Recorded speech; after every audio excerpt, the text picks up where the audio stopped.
प्रथमतः सर्वांना या ठिकाणी गुड मॉर्निंग करतो. Good morning everybody. विचार मंचावर उपस्थित विद्यालयाचे सन्माननीय मुख्याध्यापक श्री सत्ते सर, प्रभारी पर्यवेक्षक सन्माननीय येसुगुडे सर, त्याचबरोबर विद्यालयातील ज्येष्ठ शिक्षक सन्माननीय श्री कदमबांडे सर, माझे सहकारी बंधू भगिनी, त्याचबरोबर शिक्षकेतर कर्मचारी आणि समोर बसलेल्या माझ्या सर्व विद्यार्थी मित्रांनो, आज 26 नोव्हेंबर संविधान दिन. या दिनादिवशी राष्ट्रीय विधी दिन म्हणून सुद्धा साजरा केला जातो. संविधान दिन तर साजरा केला जातो, परंतु राष्ट्रीय विधी दिन म्हणून सुद्धा आजचा दिवस साजरा करण्यात येतो. या निमित्त आज मी माझे काही थोडक्यात विचार मांडणार आहेत. ते सर्वांनी शांत ऐकावेत. जगाला शांती आणि समानतेचा संदेश देणारे तथागत गौतम बुद्ध आपल्या दोह्यातून समाजातील चालीरीती, अनिष्ट परंपरा, रूढी यांच्यावर प्रकाश टाकणारे संत कबीर, त्याचबरोबर रयतेचं स्वराज्य निर्माण करणारे, गोरगरिबांचं स्वराज्य निर्माण करणारे, महाराष्ट्राचं आद्य कुलदैवत छत्रपती शिवाजी महाराज अवघ्या 16व्या वर्षी संस्कृतमध्ये बुधभूषण नावाचा ग्रंथ लिहिणारे छत्रपती संभाजी महाराज या भारतामध्ये शिक्षणाचं बीज रोवणारे, स्त्री शिक्षणाचा उद्धार करणारे, स्त्रियांच्या जाणीवा समजून घेणारे ज्योतिबा फुले, सावित्रीबाई फुले आपल्या संस्थानामध्ये सक्तीचं शिक्षण करणारे आणि आपल्या संस्थानामध्ये आरक्षण देणारे, आरक्षणाचे जनक राजश्री शाहू महाराज आणि महाराष्ट्रामध्ये तमाम झालेले सर्व संत महंत, या संत महंत आणि या वरील सर्व महानायकाकडून प्रेरणा घेऊन जे संविधान तयार करण्यात आलेलं आहे,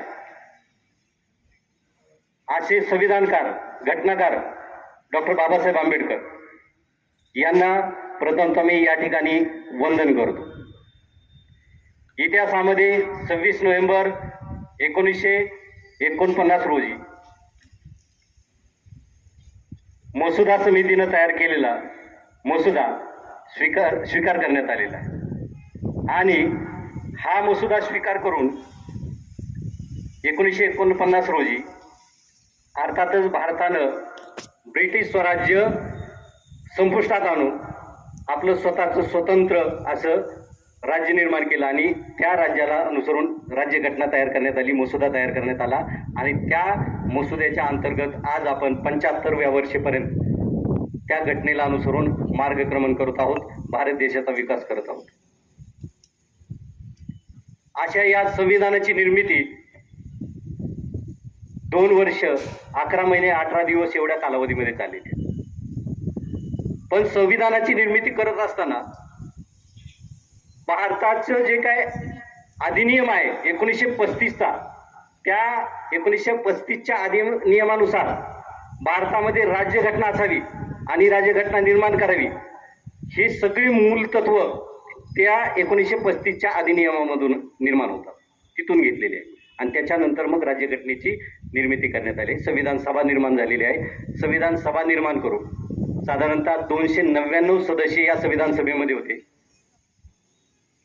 संविधान सभेचे अध्यक्ष, घटना समितीचे अध्यक्ष म्हणून डॉक्टर राजेंद्र प्रसाद यांना नेमण्यात आलेलं होतं.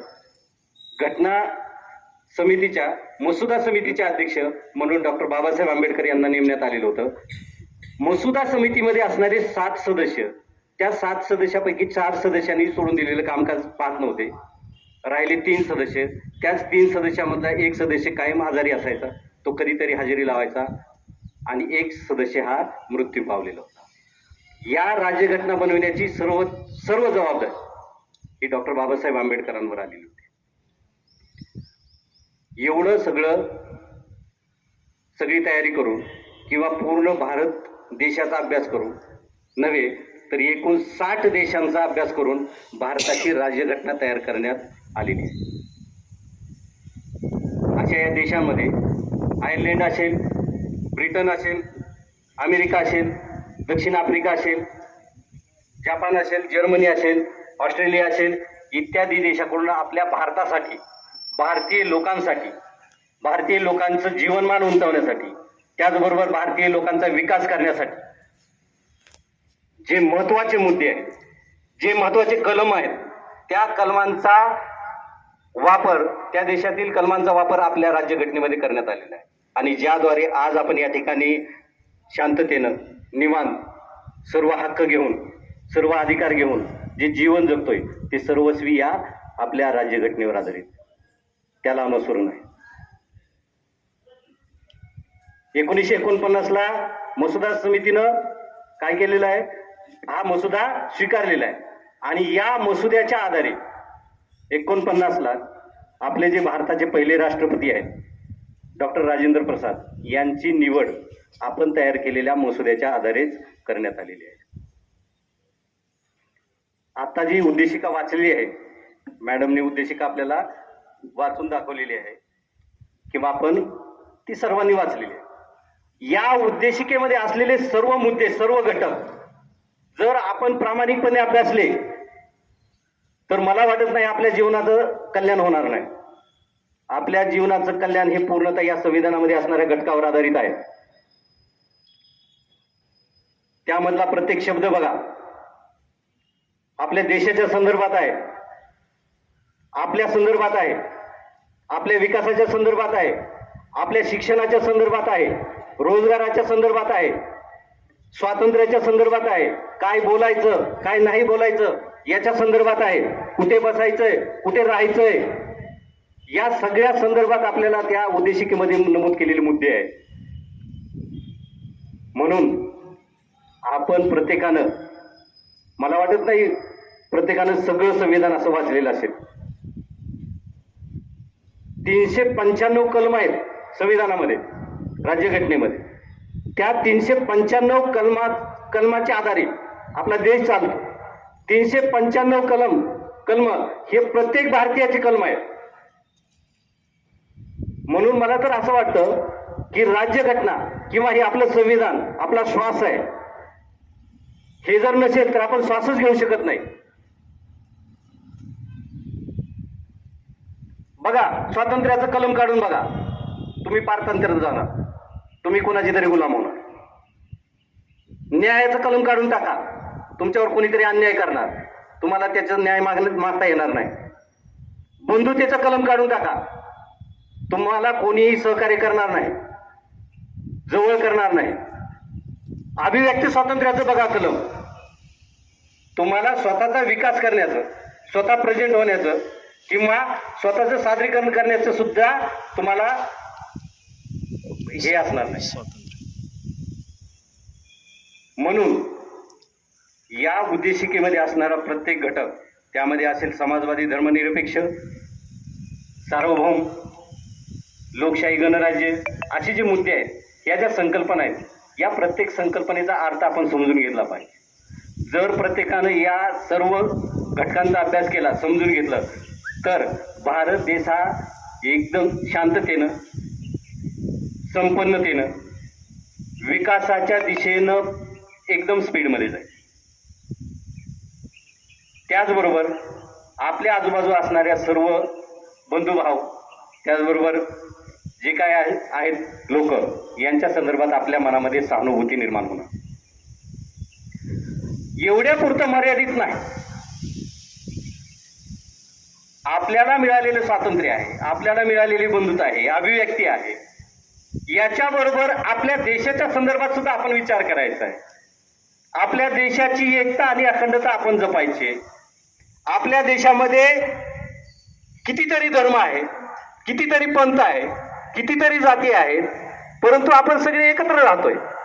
या एकत्र बांधण्यामध्ये सर्वस्वी योगदान हे कोणाचं आहे, तर ते सर्व संविधानाचं आहे.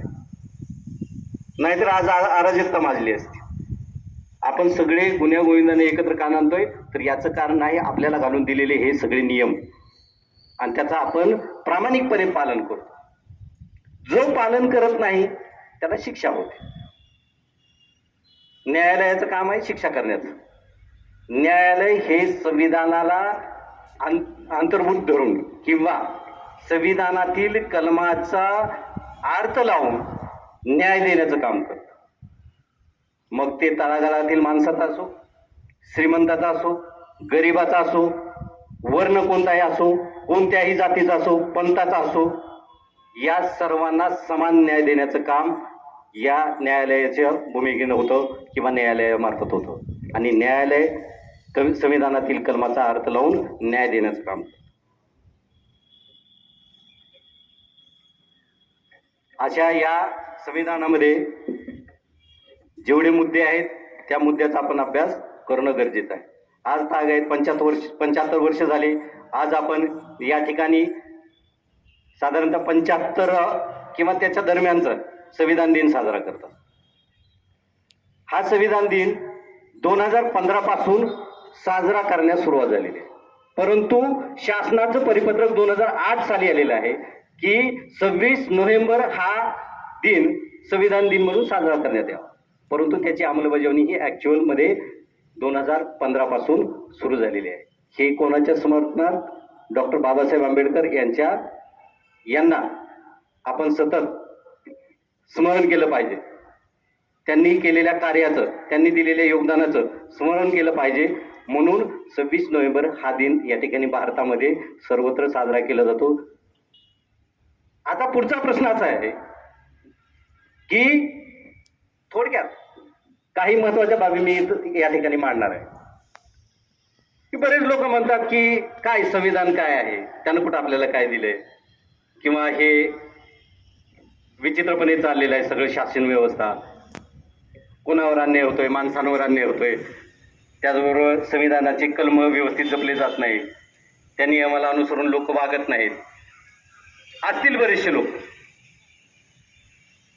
न वागणारे, परंतु बऱ्याच प्रमाणात या कलमांना अनुसरून किंवा नियमांना अनुसरून आपण वागतो. का हो, आपण का घराच्या बाहेर निघल्याच्या नंतर शिव्या देत फिरतो का? नाही देत.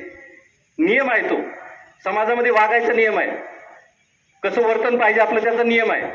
लगेच कायद्यानं बोललं जातं कोणीतरी, हा कोणाला शिव्या देतोय, का शिव्या देतोय, बोलवा पोलिसाला, घेऊन जाऊ दे याला. हा कायदा आहे कंपल्सरी. भारतातील सर्व नागरिक बरेचसे या संविधानामधले 99% नियम हे पाळतातच, त्यांना अंगीभूत झालेला आहे. कारण हे आपण 26 नोव्हेंबर 1949 रोजीच आपण स्वतःला संविधान अर्पण केलेलं आहे आणि त्यानुसार मार्गक्रमण करत आहे. खरी अंमलबजावणी सुरू झाली ती 26 जानेवारी 1950 रोजी. या संविधानाची खरी अंमलबजावणी कधी सुरू झाली? 26 जानेवारी 1950.